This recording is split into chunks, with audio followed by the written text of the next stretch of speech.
Your mission is a simple one. Rendezvous and rescue. Paradrop outside the Reza facility. Rendezvous with the Resistance. Grab Dr. Hinzelman. Grab the cure and get out. Be prepared, lads. This could be a bit of a sticky one. It's not just Jerry. There will be ghouls and machinations to tend to as well. All the allies are in on this one. That just shows how serious this little show is. Getting inside will be the first task at hand. Watch out for Nazi experiments and tests. Gather any information you can. You Yanks, don't get trigger-happy too quickly. You will have a better go at it if you keep it quiet for as long as possible. The Nazi boffins may have dreamed up some gubbins that can make your job easier. Grab what you can and destroy everything else. You will have no backup and no resupply. Once you are in, you are on your own. But not to worry, the extraction will be straightforward, so long as you stick to the timing. You will need to bring all of your skills, equipment, and knowledge to bear. Adapt as necessary. Innovate as required. Overcome as expected. There is more than one path to success. Whatever it takes, chaps. There is no room for failure. Oh, and one more thing. If you are wounded, save the last bullet for yourself. You don't want to fall into their hands alive.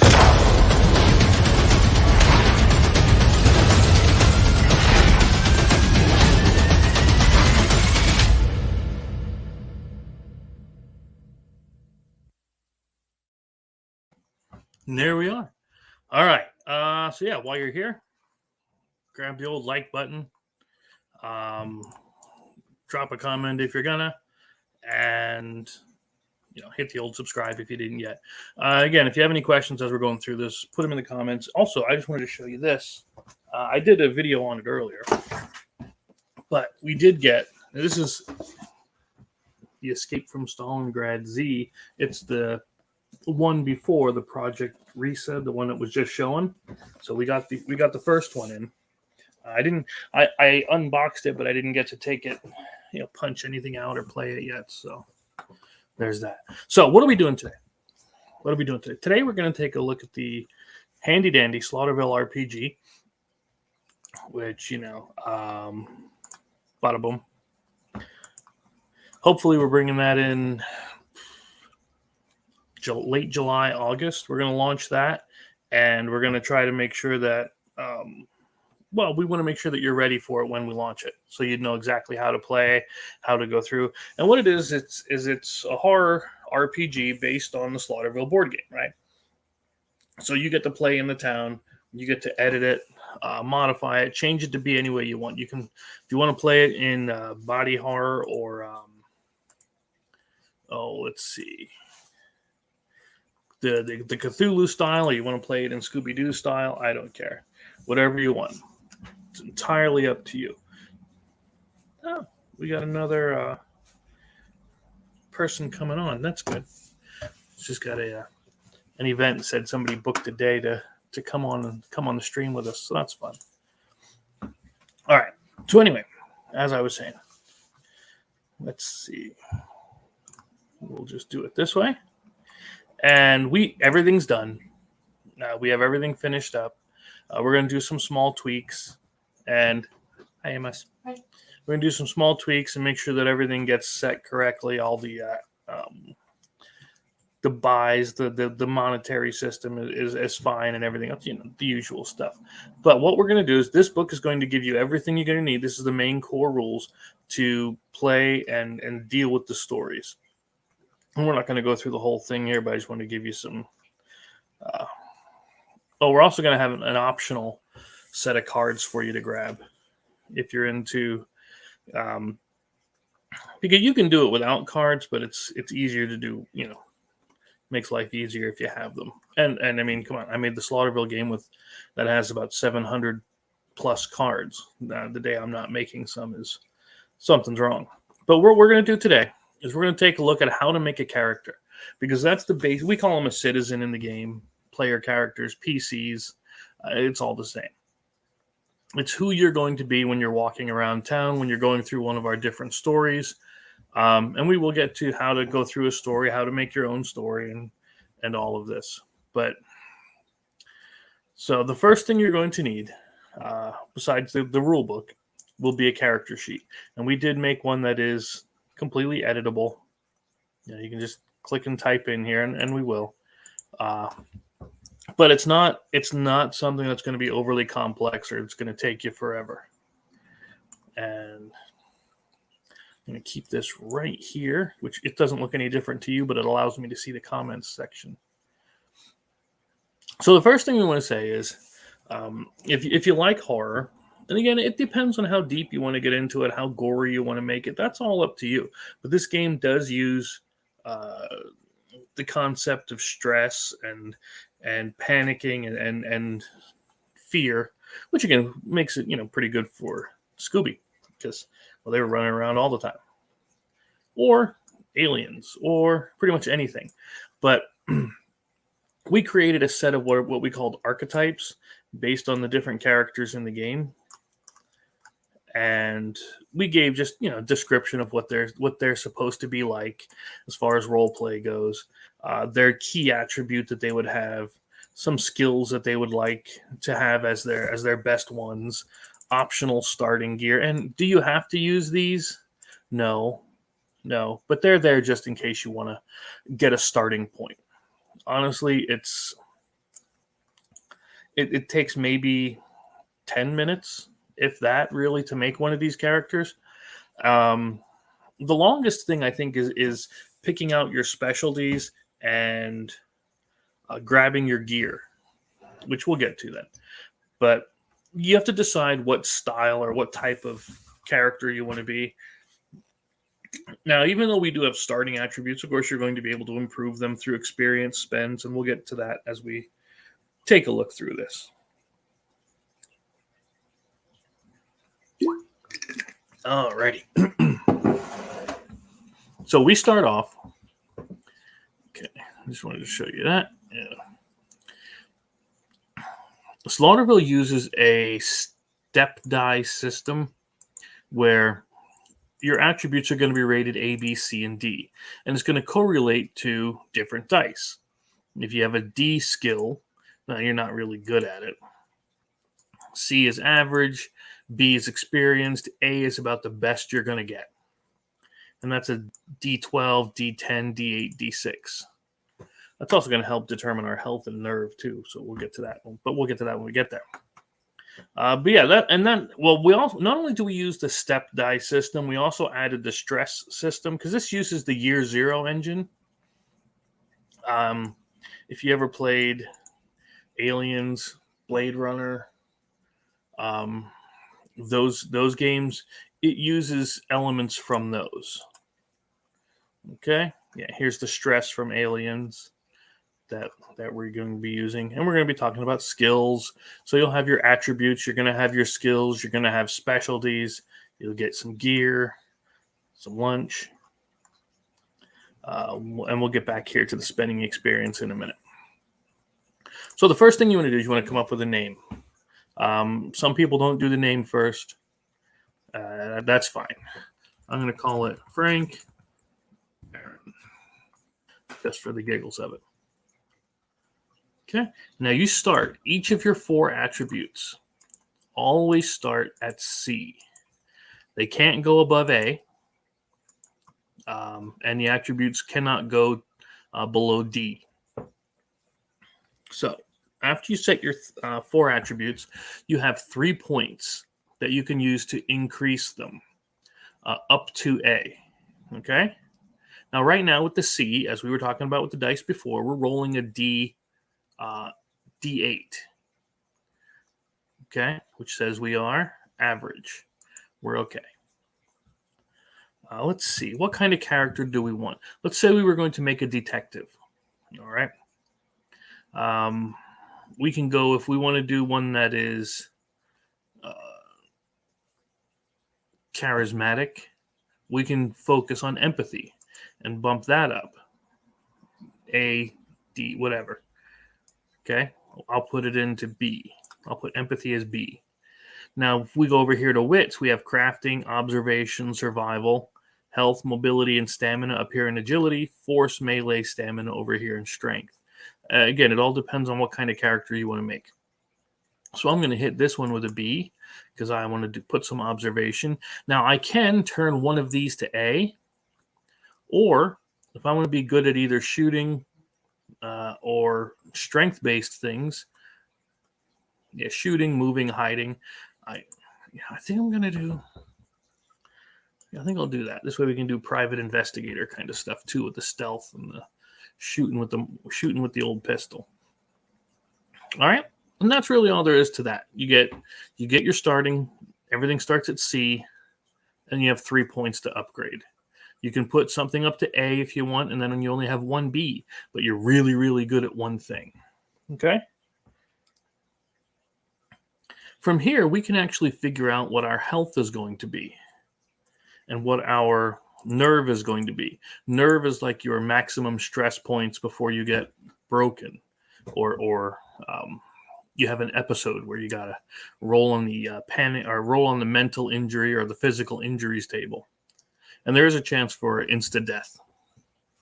So let's start with the health. All you have to do is you add the values for your dice. So B is a 10. Okay, and what was C? Take it back up here so you can remember. Okay. So B's 10. C is 8. So we're left with 18, right? So you take that 18, divide by 4, and it gives us 4.5. And then you round up. Okay. So our health is 5. That's what we have. Nerve is the same thing. B plus B with your wits and empathy. And again, just to come back here, B's are 10. So 10 and 10 is 20. Divide by 4 gives you 5.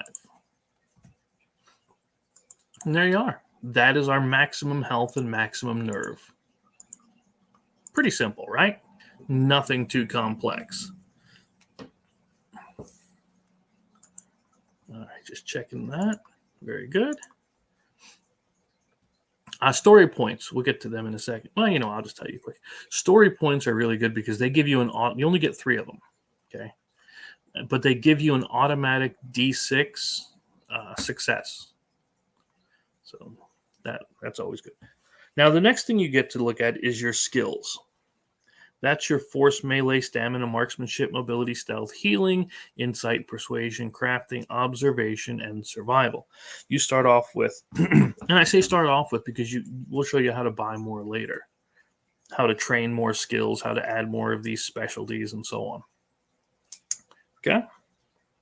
One of them is B, 2 C's, and 3 D's. Okay, so let's see. If I wanted to be really sneaky, I'd make this a B. If I want to be able to talk people down or try to get information, I might put this one at B. If I want to be a good crime scene investigator style, I could put this at B. Again, it's just observation. Let's see though. I think that's what I'm going to do. I want to be able to notice just about everything. So then I'm going to pick 2 C's. One of my C's is going to be stealth because I want to be sneaky. And I'm going to put a C in persuasion. Now, 3 D's. And it has nothing to do with my, my report cards. So D, I want to be marksmanship is D, melee, just in case I got to get punchy. And I'm definitely putting a D in insight. Okay. Now, what about all these ones where I don't have one? Well, in those cases, if you ever try to do a force move, like the force is like moving an object, pushing open a door. In that case, you only roll the attribute level. Okay. And it can still be pushed, which we'll talk about all that later. All right. Experience, we don't have any. Specialties. Yeah, we can do specialties. Specialties are, let's see, what page 24? wrote it down. Specialties are like feats from other systems where they allow you to pick a skill or pick the specialty rather that gives you a bonus, and you get one free one when you start. Okay. Gut feeling, handy, hardened, hard hitter if you want to do something with melee. And I don't care if you're swinging a baseball bat or punching people in the face. You're more resistant to panic. Inquisitive. You can roll twice, or you can push wits twice instead of just once. So what would we say is a good... Well, would be a good one. That would be good for a detective, picking out the details. Splitting up and searching for clues, maybe. But we could make them tough and increase our health score by 1 if we wanted to. But I think just for the giggles of it, we're going to pick that. Pick out the details.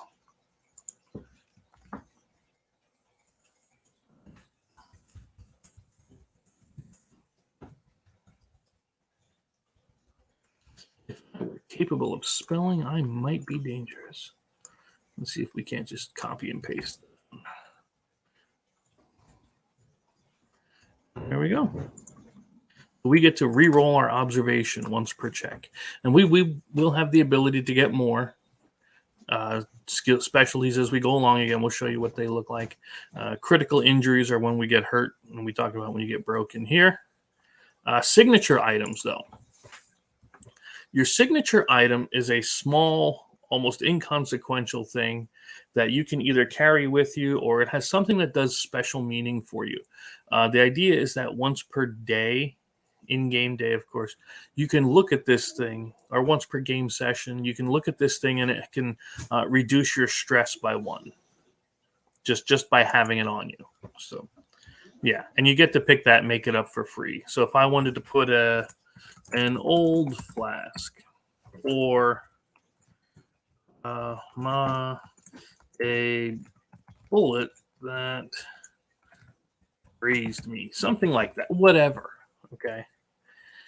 You can have that in there. And it's just something you can use to for free to help reduce your stress. So now we're looking here, okay, other items we can write in there, but we're looking at our weapons, we're looking at our gear. All right. For weapons and gear, we don't use money. Okay, we don't want to track how many dollars you have. We don't want to have you go to work and earn a paycheck here. We're assuming that you're either finding things or you have some kind of an income, okay, from doing the exploration. You either found money or you found something that'll let you have some kind of a passive income. And we buy things using experience points. So when you're starting, you get 4 experience points to play around with, to buy whatever you want. And we're testing that to see if 4 is too many, too little. We have the whole section on equipment. We talk about starting gear. I think here in the starting gear, it says 2 experience because we were playing with it. But right now we have it set to 4.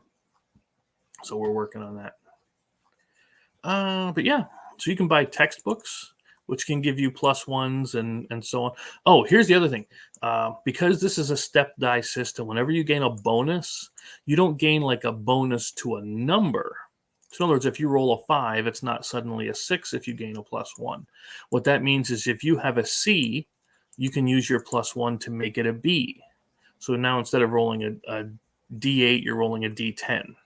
Because you have to roll a 6 for a success, and a 10 and higher is a double success.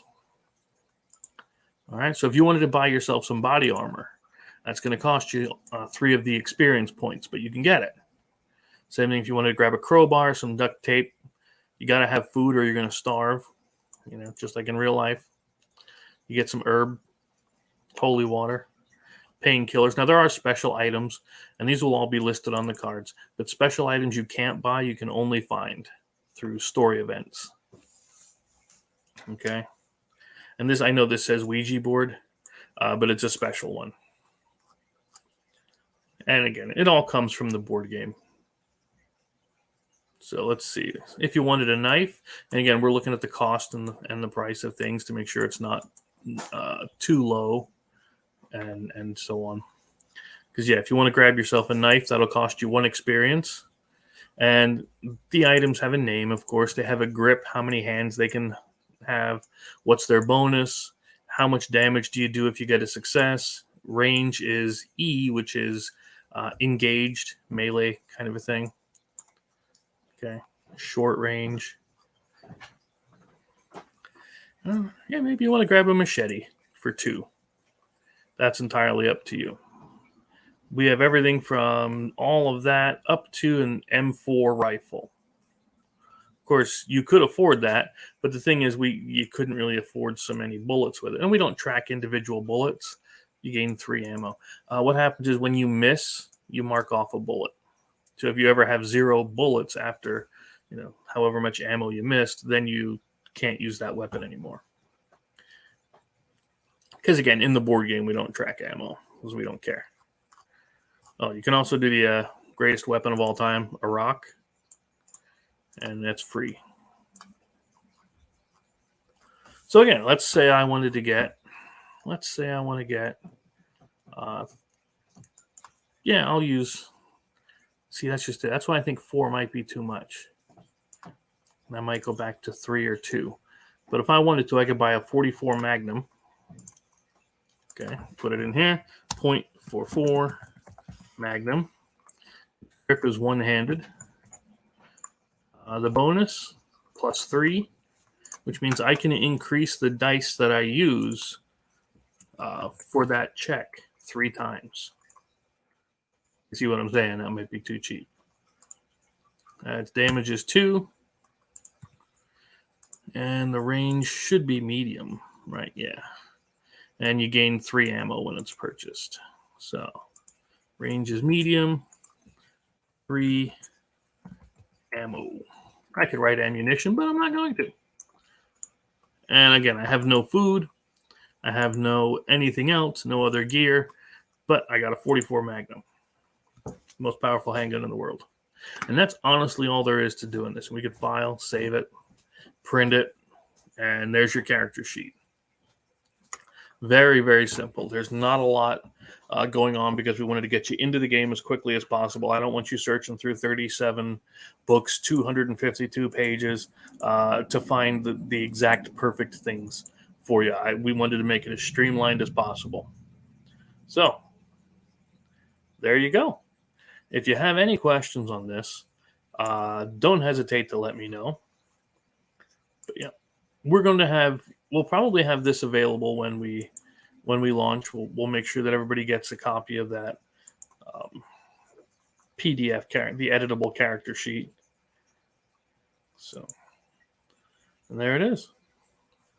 And that's all we have for it. All right. So again, if you have any questions, let me know. Reach out. Till next time. What do we do? Which one are we doing next time? I think we're doing gear, items, and NPCs next time. I think that's the one we're doing. All right. We'll catch you back then.